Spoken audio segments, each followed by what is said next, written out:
அனைவருக்கும் வணக்கம். உங்கள் ஜோதிடர் ஜெயம் பிரபு. பொதுவாக ஒரு ஜோதிடர்கிட்ட உங்களுடைய ஜாதகத்தை கொடுத்து பார்த்தீங்கன்னா, உங்களுக்கு ராகு கேது தோஷம் இருக்குதுங்க, அல்லது காலசர்ப்ப தோஷம் இருக்குது, அல்லது நாக தோஷம் இருக்குது அப்படின்னு சொல்லுவாங்க. இப்ப இந்த ராகு கேது பொறுத்தளவுக்கு தோஷத்தை மட்டும்தான் வெளிப்படுத்தக்கூடிய கிரகமா அப்படின்னு பார்த்தோம்னா, இருக்கக்கூடிய 9 நவகிரகங்கள்லயே ஒருத்தருடைய ஜாதகத்துல எல்லா கிரக நிலைகளும் கெட்டு இருந்து ராகு ஒரு கிரகம் மட்டும் ஒரு தெளிவான ஒரு நல்ல இடத்துல இருந்தது அப்படின்னா அவங்களுக்கு மிகச்சிறந்த யோகத்தைங்கிறது உறுதியாக கொடுக்குங்க. இந்த பூமியில ஒரு மனிதனுக்கு கிடைக்கக்கூடிய மண் மனை பொன் பொருள் ஆபரணம் முன்னேற்றமான வாழ்க்கைய கொடுக்கக்கூடிய கிரகம் தான் இந்த ராகுவும் கேதுவும். அப்ப இந்த ராகு கேது பொறுத்தளவுக்கு யாரு அப்படின்னு பார்த்தோம் அப்படின்னா, சாயா கிரகம் சொல்லக்கூடிய நிழல் கிரகங்க. மற்ற கிரகங்களை போல நம்ம வானத்துல பார்க்க முடியாது. கிரகணம் பிடிக்கக்கூடிய காலகட்டத்துல தான் உணரத்தான் முடியுமே தவிர பார்க்கக்கூடிய கிரகம் அப்படின்னு சொல்ல போனால் இல்லை. இது மறைந்திருக்கும் ஒரு இருள் கிரகங்க. அதே மாதிரி நம்மளுடைய வாழ்க்கையில மறைந்திருக்கும் முந்தைய பிறவியினுடைய கர்மாவை இது வெளிப்படுத்துமானா உறுதியாக வெளிப்படுத்துங்க. அப்ப இந்த ராகு கேது நம்மளுடைய முன்னோர்கள் மூல நூல்கள்ல குறிப்பிட்ட மாதிரி ஆமேடா எருது சூறா நண்டு கண்ணி 5 இடத்தில் கருணாகன் அமர்ந்திருக்க பூமேடை தனிலும் துளிரும் ராஜயோகம் பொருந்தியே வாழ்வான் இன்னும் பகலுக்கேலி 4 கேந்திரங்கள் கிரகம் இருந்தால் பருவத யோகமான் சீமான் ஆவான் சுப்பின்னு சொல்லிட்டு மூல நூல்கள்ல குறிப்பிட்டிருக்குதுங்க. இப்போ ஒரு ஜாதகத்துல மேச ரிஷ்ப கடக கன்னி மகரம் இந்த இடங்கள்ல ராகு இருந்துருச்சு அப்படின்னா அவங்களுக்கு சுயமாகவே நல்ல ஒரு யோகத்தை ஒரு நல்ல பலனை இந்த ராகு கேதுக்கள் கொடுக்குங்க. அதுக்கு அடுத்தபடியாக ராகுக்கு 4 கேந்திரங்கள் சொல்லக்கூடிய 4, 7, 10ல இந்த மற்ற கிரகங்கள் எல்லாமே இருந்தது அப்படின்னா அது பருவதி யோகமாக மாறும். அப்ப அந்த பருவதி யோகம் சொல்லக்கூடியதான் முதல் தரமான யோகம். அப்ப அந்த யோகம் இருந்துருச்சு அப்படின்னா அது ஒரு 100ல் ஒருத்தருக்கு 1000ல் ஒருத்தருக்கு லட்சத்துல ஒருத்தருக்கு மட்டும்தான் அந்த யோகங்கிறது இருக்கு. எல்லாத்துக்கும் அந்த யோக அமைப்பு வருமானா வராது. இந்த குறிப்பிட்ட மேச ரிஷ்ப கடக கன்னி மகரங்கள்ல இயல்பாகவே அந்த ராகு ஒரு நன்மையை செய்யக்கூடிய அமைப்புக்கு வந்துடும். அப்ப அந்த ராகு அந்த இடத்துல இருந்து அந்த ராகுக்கு வீடு கொடுத்த கிரகம் ஆட்சி உச்சம் பெற்றோ அல்லது திக்பலம் பெற்றோ அல்லது பரிவித்தனை பெற்றோ ஏதோ ஒரு வகையில சூட்சம வலுவுன்னு சொல்லுவாங்க. அந்த சூட்சம வலுவு அடைந்திருந்தால் அவங்களுக்கு அந்த ராகு திசை முழுமையாக நல்ல பலனை நல்ல யோகத்தை கொடுக்குங்க. லக்னத்துக்கோ ராசிக்கோ 3, 6, 10, 11, 12ஆம் இடங்கள்ல ராகுக்கு லக்னத்துக்கு ராகு இருந்தது அப்படின்னா அவங்களுக்கு மிகச்சிறந்த யோகத்திங்கிறது கொடுக்குங்க.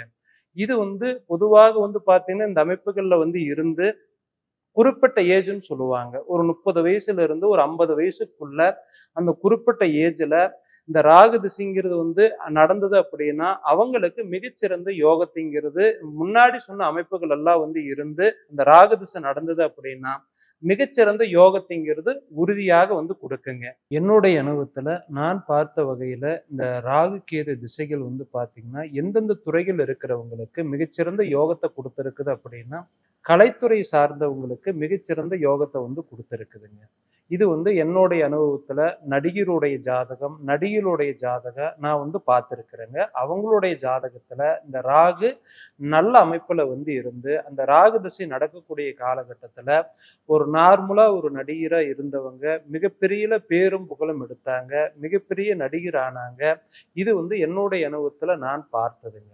2வது இந்த அரசியல் சம்பந்தப்பட்ட லைன்ல இருக்கிறவங்க கட்சி சார்ந்து இருக்கிறவங்களுக்கு இந்த ராகு கேது திசைகள் நடக்கும்போது அவங்களுக்கு மிகச்சிறந்த யோகத்தை கொடுத்துருக்குதுங்க. ஒரு கட்சியில நார்மலா ஒரு உறுப்பினரா இருந்தவர் பெரிய ஒரு போஸ்டிக்கு வந்தாரு. அதுக்கப்புறம் அவருக்கு பேரும் புகழும் மக்கள் மத்தியில ரொம்ப பிரபலம்ங்கிறது ஆனாருங்க. இது என்னுடைய அனுபவத்துல நான் பார்த்தது. 2வது ஒரே டயத்துல பாத்தீங்கன்னா பல பிசினஸ் பண்றவங்க சொந்த பிசினஸ் பண்ணிக்கிட்டு இருக்கிறவங்களுக்கு இந்த ராகு திசை நல்ல அமைப்புல இருந்த திசை நடக்கும்போது அவங்களுக்கு மிகச்சிறந்த யோகத்தை கொடுத்துருக்குதுங்க. வெளிநாடு ஏற்றுமதி இறக்குமதி பண்றவங்க வெளிநாட்டுல போய் செட்டில் ஆகிறவங்க வெளிநாட்டுல பிசினஸ் பண்றவங்களுக்கு மிகச்சிறந்த யோகத்தை கொடுத்துருக்குதுங்க. கடல் தாண்டி போய் சம்பாதிக்கக்கூடிய அமைப்பை கொடுத்துருக்குது. கடல் பகுதியில பாத்தீங்க அப்படின்னா தொழில் செய்யறவங்களுக்கு இந்த கடல்ல மீன் பிடிக்கிறவங்களுக்கு இவங்களுக்கெல்லாம் பாத்தீங்கன்னா மிகச்சிறந்த யோகத்தை கொடுத்துருக்குதுங்க. இது என்னுடைய அனுபவத்துல நான் பார்த்த வகையில் இதெல்லாம் நடந்திருக்குதுங்க. அது இந்த துறைகள் இருக்கிறவங்களுக்கு மட்டும்தான் யோகத்தை கொடுக்குமா, மீதி துறைகள் இருக்கிறவங்களுக்கு யோகத்தை கொடுக்காதா அப்படின்னா அப்படி இல்லைங்க. நீங்க எந்த துறைகள்ல இருந்தாலும் உங்க ஜாதகத்துல ராகு நல்ல அமைப்புல நல்ல ஒரு யோகத்துல இருந்தது அப்படின்னா மிகச்சிறந்த யோகத்தை உங்களுடைய துறையிலேயே நீங்க பெரிய லெவல்ல ஜெயிக்கலாம். பெரிய லெவல்ல ஒரு முன்னேற்றத்துக்கு உறுதியாக வரலாங்க. அதுக்கு உங்களுடைய ஜாதகத்துல ராகு நல்ல அமைப்புல இருக்கணுங்க.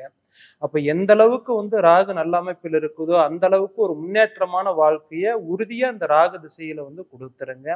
ஒரு தரை மட்டத்தில் இருக்கக்கூடிய ஒரு நபரை கூட ஒரு கோபுரத்துல கொண்டுட்டு போய் உட்கார வச்சிரு. அந்த அளவுக்கு அந்த ராகு கேது திசையில் பொறுத்த அளவுக்கு அந்த அளவுக்கு யோகத்தை கொடுக்குங்க.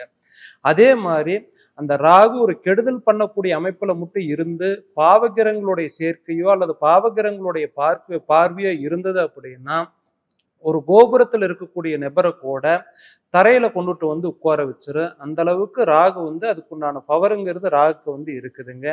உங்களுடைய ஜாதகத்துல ராகு எந்த அளவுக்கு நல்ல நிலையில இருக்குது, எந்த அளவுக்கு பவர்ஃபுல்லா இருக்குதா, எந்த அளவுக்கு யோக அமைப்புகள் இருக்குது அப்படின்னு சொல்லிட்டு ஒரு நல்ல ஜோதிடர்கிட்ட கொடுத்து பார்த்துக்கணுங்க. மீண்டும் அடுத்த பதிவுல சந்திக்கலாங்க. உங்களிடம் இருந்து விடைபெறுவது உங்கள் ஜோதிடர் ஜெயம் பிரபு. நன்றி, வணக்கங்க.